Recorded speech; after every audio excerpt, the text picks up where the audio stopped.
Sabe, geralmente quando a gente pensa numa cidade inteira que sofreu um apagão total, Tipo breu absoluto, né? exato, tipo breu total, a primeira imagem que vem à cabeça é de um problema colossal.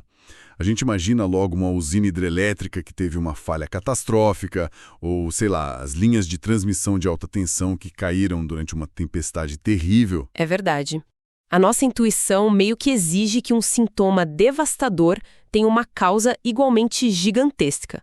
Se a cidade inteira está no escuro, o problema tem que ser do tamanho de um prédio. Pois é. Mas imagina se o colapso de toda essa metrópole elétrica fosse causado simplesmente por um único interruptor quebrado. Um interruptor escondido na parede de uma casa qualquer num bairro de subúrbio. Isso. E é exatamente essa a premissa da nossa exploração de hoje. Vamos desempacotar essa história fascinante baseada nos relatos de bancada e na investigação visual do canal Denley Electronics. Um caso muito emblemático, por sinal. Muito. Para quem nos ouve ter o contexto, o paciente da vez é um notebook, o modelo Acer A5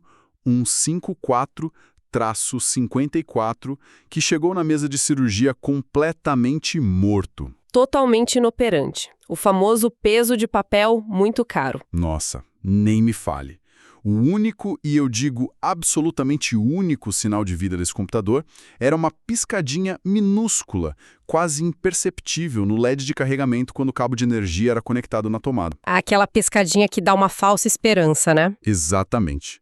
Mas era só isso. Nada de tela, nada de ventoinha girando, nada de teclado acendendo. É o tipo de coisa que faz qualquer dono de computador entrar em desespero absoluto e já pensar no prejuízo. E olha, é um cenário que também é um pesadelo autêntico para técnicos que, sabe, não têm uma base teórica bem consolidada. Na eletrônica, um sintoma geral e drástico, como uma placa-mãe inteira que se recusa a ligar, quase sempre esconde um culpado muito específico. E, na maioria das vezes, literalmente microscópico. O que torna o diagnóstico quase uma caça ao tesouro, só que às avessas. Sim, porque o verdadeiro desafio aqui não é simplesmente trocar a placa toda. Isso seria caríssimo e fácil. O desafio é rastrear a origem do problema num labirinto de trilhas de cobre. E o primeiro passo para qualquer investigador de respeito, antes de sair apontando o dedo para qualquer componente, é isolar a cena do crime. E como assim isolar a cena do crime? Bom, é preciso garantir a segurança da própria investigação, sabe? Garantir que você não está sendo enganado por variáveis externas. Ah, entendi. Vamos destrinchar isso com calma, porque o primeiro movimento que a nossa fonte faz no relato é muito sagaz. Antes de sair caçando o defeito pela placa inteira com um multímetro na mão, o técnico precisa ter certeza absoluta de que a energia da fonte está de fato chegando na placa de maneira confiável. Exato. Ele precisa verificar a tensão primária de alimentação, que nesse modelo específico é de 19 volts. E aí vem a sacada que eu achei genial. Para evitar que um mau contato bobo no conector de energia do notebook mascare o verdadeiro problema, ele faz um bypass. Ele literalmente solda a fiação da fonte de energia direto na placa-mãe. É uma manobra de isolamento incrivelmente inteligente e eu diria que muito necessária para quem quer trabalhar a sério. Pensa no conector de energia, o famoso conector jack. Aquele buraquinho onde a gente espeta o cabo do carregador, certo? Esse mesmo. Ele é uma peça mecânica que fica totalmente exposta na lateral do notebook e sofre estresse físico o tempo todo. As pessoas puxam o cabo de mau jeito, tropeçam no fio no meio da sala, sabe? Forçam a entrada na mochila. É um ponto de falha extremamente comum. É a porta de entrada da energia sofrendo pancada todo o santo dia. Com certeza. Se o técnico começasse a investigação sem eliminar essa variável mecânica, haveria um risco enorme de ele passar horas, talvez dias, caçando um defeito complexo nos microchips, quando na verdade o problema poderia ser só um pino metálico frouxo lá na entrada. Nossa, seria um desperdício de tempo absurdo. Total. Ao soldar os fios de energia direto na placa, burlando o conector original, ele obtém uma alimentação consistente e pura. Ele tira essa dúvida da frente. É tipo, como garantir que a fiação da rua e o poste de luz estão em perfeito estado antes de começar a quebrar as paredes da casa procurando um curto-circuito na lâmpada da sala. É uma ótima analogia. Não faria sentido nenhum destruir o gesso da casa se a energia nem sequer está passando do portão. E é com essa alimentação direta e contínua que a investigação decola. O técnico injeta os 19 volts na placa e, num primeiro momento, olha que curioso, ele não usa nenhuma ferramenta mirabolante de diagnóstico. Ele vai no método mais antigo e confiável possível, né? O próprio dedo. Ele vai passando o dedo pelos circuitos e percebe que tem algo esquentando absurdamente numa região bem específica da placa, ali perto de uma das portas USB do tipo C. Mas aqui eu confesso que fiquei muito curioso. Posso fazer o papel de advogado do diabo? Claro, fica à vontade. A porta USB é onde a gente espeta um pendrive ou um mouse, certo? É um periférico. Por que um problema numa porta externa, que parece ser algo tão secundário na hierarquia do computador, impediria o cérebro inteiro da máquina, tipo o processador e a memória, de acordar? É uma excelente pergunta e, para entender isso, a gente precisa mudar um pouco a forma como visualizamos um curto-circuito. Muita gente que acompanha a área imagina o curto-circuito só como uma faísca, um estouro visual, sabe? Tipo aqueles pipocos que dão na tomada quando chove. Isso. Mas, na eletrônica de precisão das placas-mãe, um curto age muito mais como um verdadeiro buraco negro de energia. Pela lei da física, a corrente elétrica sempre vai escolher o caminho de menor resistência. Como a água descendo uma ladeira. Perfeito. Quando um componente eletrônico minúsculo sofre um dano e entra em curto, a resistência interna dele despenca. Cai praticamente para zero. Então, de repente, ele se torna o caminho mais fácil para a energia passar. Exato. E como ele oferece zero resistência, ele começa a drenar, a puxar toda a corrente elétrica do sistema freneticamente para si mesmo. Caramba, ele vira um ralo gigante. Um ralo elétrico que engole tudo. A energia que deveria ir para o processador, para a memória RAM, para o chip de vídeo, tudo isso começa a escoar por esse único ponto com defeito. E é por isso que ele esquenta tanto a ponto de quase queimar o dedo do técnico, porque ele está recebendo uma carga absurda que não foi projetado para suportar. Exatamente. Toda essa energia elétrica que não é convertida em trabalho útil acaba virando calor extremo. Mas e aqui está a grande genialidade da engenharia.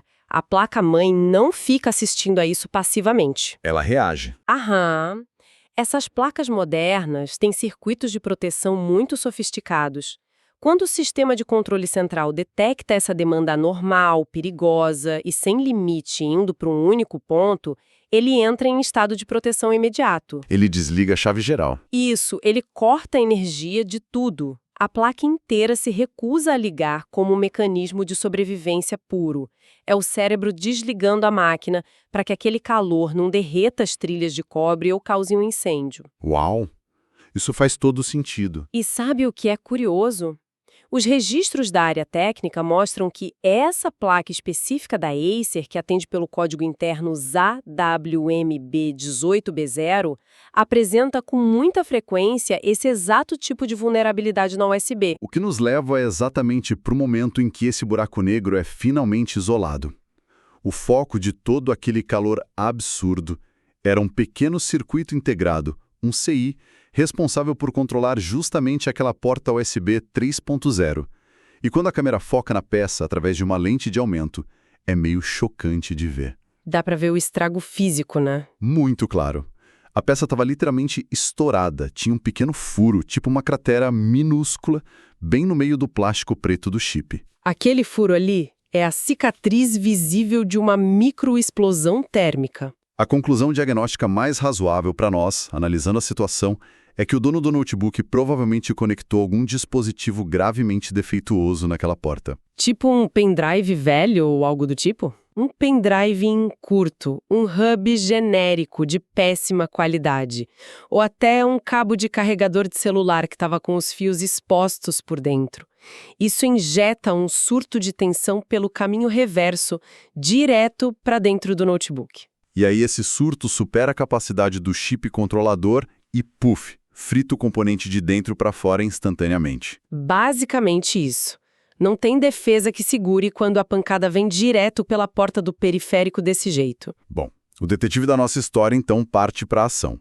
Ele usa uma estação de ar quente, isola a área ali na placa, aplica um calor muito bem direcionado e saca o chip queimado com uma pinça. E aqui, olha, tem outro detalhe de procedimento que me chamou muita atenção no relato. O lance da bateria, certo. Isso. Na hora de testar se a remoção desse chip estourado deu certo, o técnico não conecta a bateria do notebook de jeito nenhum. Ele usa apenas o cabo de energia da bancada. Por que essa cautela toda? Olha, isso é protocolo de segurança puro e contenção de danos. Eu, como uma pessoa super focada em laboratório, valorizo muito isso. Baterias de lítio de notebooks são reservatórios gigantescos de energia e elas são altamente reativas. Elas entregam muita carga de uma vez só. Muita. Elas conseguem entregar correntes altíssimas numa fração de segundo. Se ainda houvesse um curto oculto em alguma outra parte da placa, ou se a remoção do chip tivesse causado alguma ponte indesejada de solda, a placa poderia literalmente derreter num piscar de olhos com a bateria conectada. Nossa! E tem outra, né? Numa emergência, se a placa começar a soltar fumaça, desconectar um cabo da tomada é um reflexo infinitamente mais rápido do que tentar arrancar uma bateria interna que está parafusada no chassi. Faz todo sentido. É uma questão de reflexo rápido contra o incêndio na bancada. E, felizmente, a recompensa por essa paciência e técnica limpa vem logo em seguida. Ao injetar a energia na placa já limpa, sem aquele chip parasita, a máquina finalmente respira. É o momento mais tenso e mais recompensador do concerto. A gente vê aquele LED azul de operação acender forte pela primeira vez. O cooler, a ventoinha de cobre, que resfria o processador, começa a girar.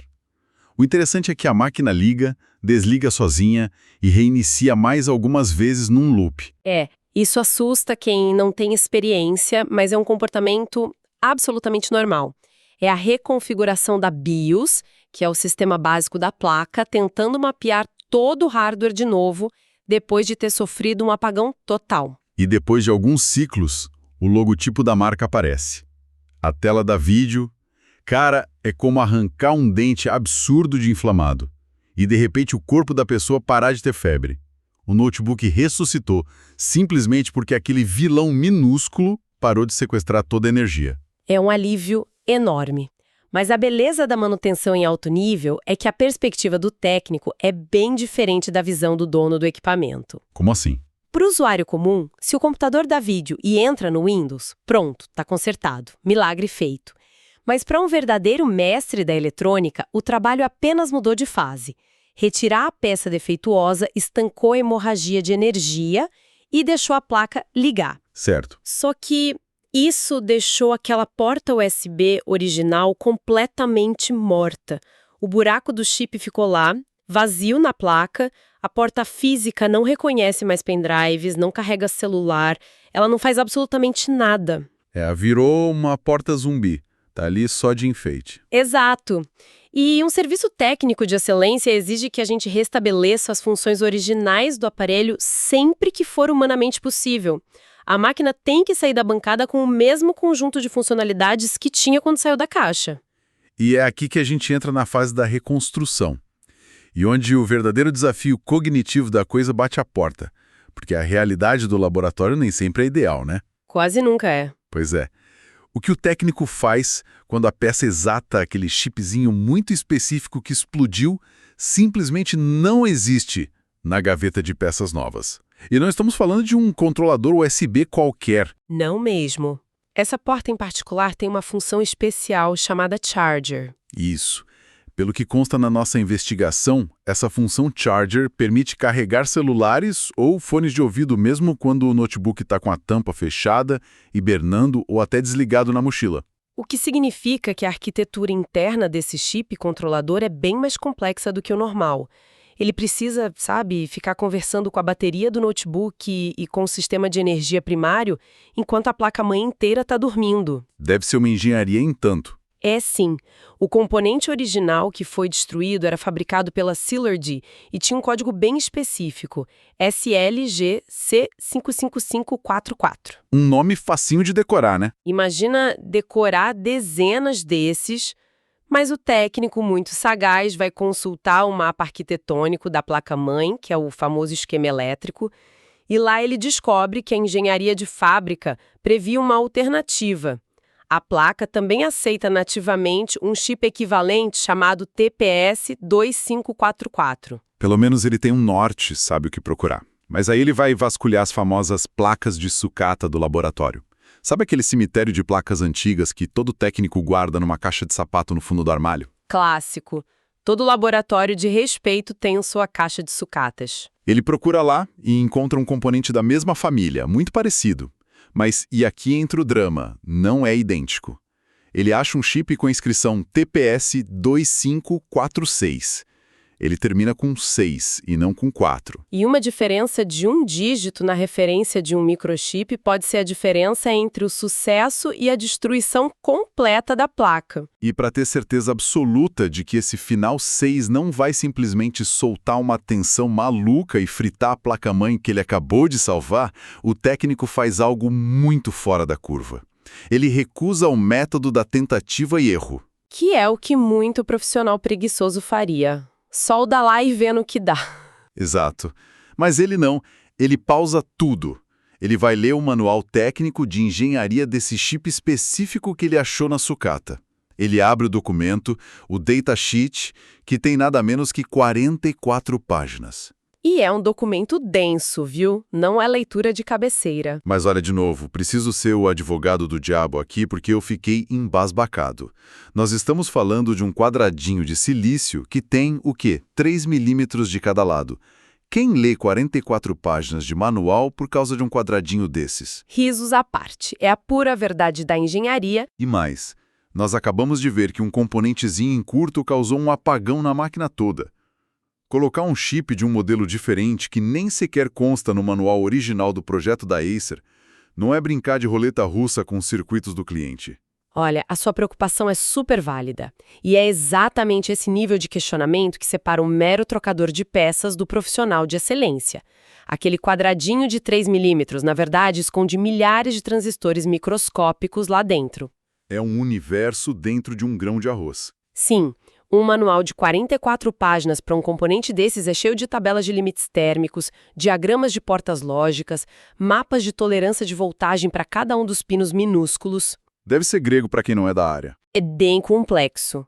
Mas sobre a questão da roleta russa, é aí que o conhecimento profundo entra como um escudo. O técnico não está cruzando os dedos e rezando. Ele não está apostando a máquina de ninguém. Ele está cruzando os dados do projeto da placa com as especificações químicas e elétricas da peça nova. É uma ciência exata aplicada. Exato. Conhecimento técnico é a diferença entre um chute responsável e uma aposta altamente consciente. E é essa leitura meticulosa que permite que ele descubra uma simetria funcional perfeita entre as duas peças. É fascinante como ler esse manual chato resolve todo o dilema, transformando um risco enorme numa solução genial de engenharia reversa. O técnico descobre a real diferença entre as peças.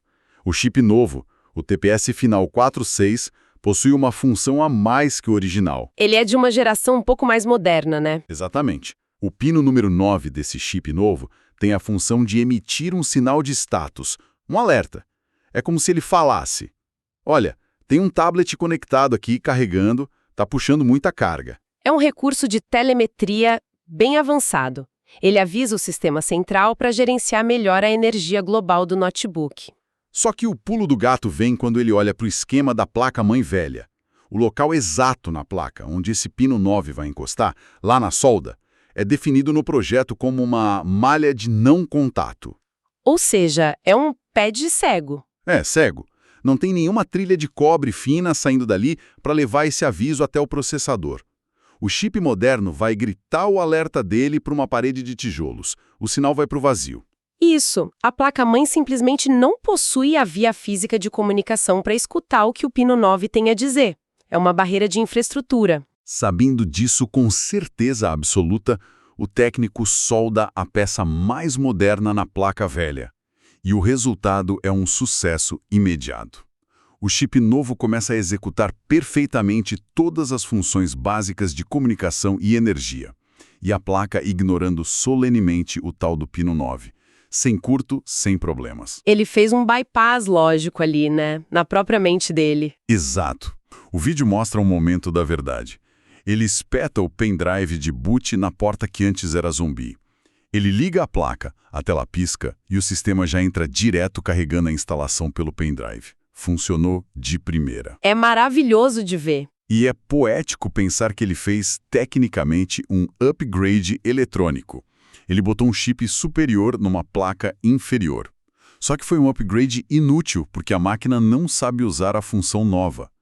Mas, paradoxalmente, foi a salvação absoluta para o computador voltar a ter 100% das portas ativas usando o que tinha na sucata. Olha, se a gente der um passo para trás e conectar isso ao cenário maior, ao que vivemos hoje na tecnologia, é uma aula sobre a flexibilidade do conhecimento, a inteligência humana contornando a falta crônica de suprimentos novos, que é uma realidade dura em muitas assistências locais. Ninguém tem todas as peças do mundo numa gaveta. Impossível ter.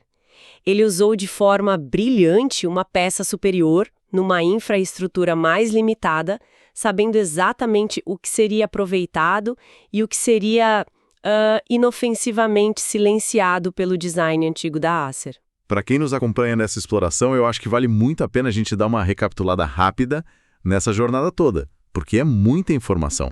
Foi um mergulho e tanto. Começamos com um notebook que seria dado como perda total pela maioria esmagadora das assistências de shopping que só sabem trocar placas inteiras e cobrar uma fortuna. Os famosos trocadores de peças. Exato. Aí vimos a inteligência de fazer o bypass de segurança com os fios de energia direto na placa, entendemos a física de um curto-circuito agindo como um ralo de energia, obrigando a placa a entrar em coma para não pegar fogo, e acompanhamos o momento de respiro aliviado quando a peça queimada foi arrancada e, o mais incrível, vimos que ter a paciência de ler um manual técnico de dezenas de páginas resulta numa adaptação criativa e infalível.